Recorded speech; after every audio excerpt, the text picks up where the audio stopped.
नमस्कार प्यारे दोस्तों। आज हम बात करेंगे कि कैसे लॉकडाउन में आप अपना पैसा बचा सकते हो, कैसे अपने खर्चों को कम कर सकते हो।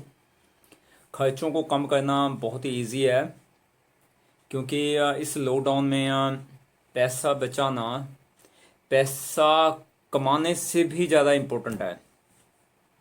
तो देखिए, नंबर वन पे क्या होता है कि घर की डेकोरेशन करना पड़ता है, तो बहुत ज़्यादा खर्चे हो जाते हैं। मुझे अच्छी तरह से याद है कि मैंने इस खर्चे को कम करने के लिए अपने दीवारों पे पोस्टर लगा दिए हैं।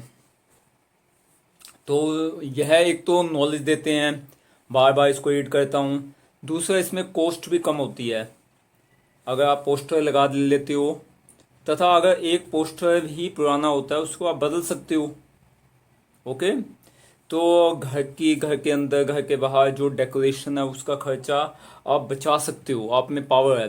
बहुत सारे लोग वॉलपेपर लगा लेते हैं, ओके, सिर्फ शो के लिए। तथा लॉकडाउन में उनको जब धन की जरूरत होती है इस टाइम, तो उनकी जेब में पैसा भी नहीं होता। क्या यह जो डेकोरेशन के ऊपर जो खर्चा है, इसको आप बचा नहीं सकते? ओके। नंबर दो पे, बहुत ही लोग प्राइवेट बैंक्स का क्रेडिट कार्ड लेते हैं, तथा इस क्रेडिट कार्ड पे हर साल बिग अमाउंट कट होती है, आपकी आपकी सेविंग अकाउंट्स में कट हो जाता है।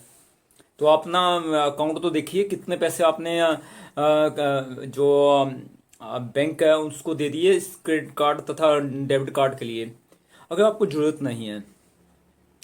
तथा दो या तीन जो डेबिट कार्ड है उससे ही आपका काम चल सकता है, वो भी सरकारी बैंक के हों या एक प्राइवेट बैंक का भी हो सकता है। बट अगर आपके पास ज़्यादा है तो उनको आप, खासकर प्राइवेट बैंक का, उसको आप अभी ब्लॉक कर दीजिए, अभी सरेंडर कर दीजिए, मुझे नहीं चाहिए। तथा आज तो एक सिस्टम बहुत बढ़िया है। मान लो आपके पास HDFC का क्रेडिट कार्ड है, उसकी जरूरत नहीं है, उसको बंद कर दीजिए, सरेंडर कर दीजिए। तथा अगर डेबिट कार्ड है उसको भी सरेंडर कर दीजिए, आप नेट बैंकिंग यूज़ कीजिए। आजकल UPI से HDFC बैंक से SBI में ट्रांसफ़र हो जाता है। ओके।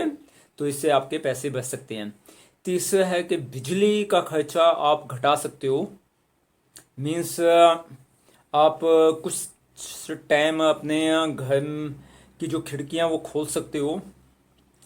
जब भी आप नया घर बनाओ तो इस तरह से बनाओ कि उसकी खिड़कियां खुली हों, ताकि आपका बिजली का खर्चा कम से कम हो। ओके। इसके अलावा अगर आपने ऑनलाइन सब्सक्रिप्शन ली हुई है, चाहे ईमेल है, चाहे डोमेन है, चाहे होस्टिंग है, अगर आपको ज़रूरत नहीं है तो आप उसको ख़त्म कर दीजिए। मुझे अच्छी तरह से याद है कि मैंने जब नया नया वेबसाइट को मोबाइल पे डालते थे, उसकी सब्सक्रिप्शन ले ली थी। तो काफ़ी टाइम मैं उसकी पेमेंट करता।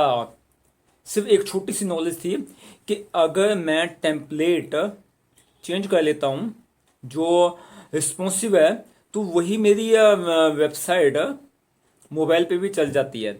इसलिए बहुत बाद में मैंने इस मिस्टेक को रियलाइज़ किया कि मैंने ऐसा सिस्टम ही क्यों लिया, तथा उसकी सब्सक्रिप्शन चलती है, तो मैंने उसको काटा।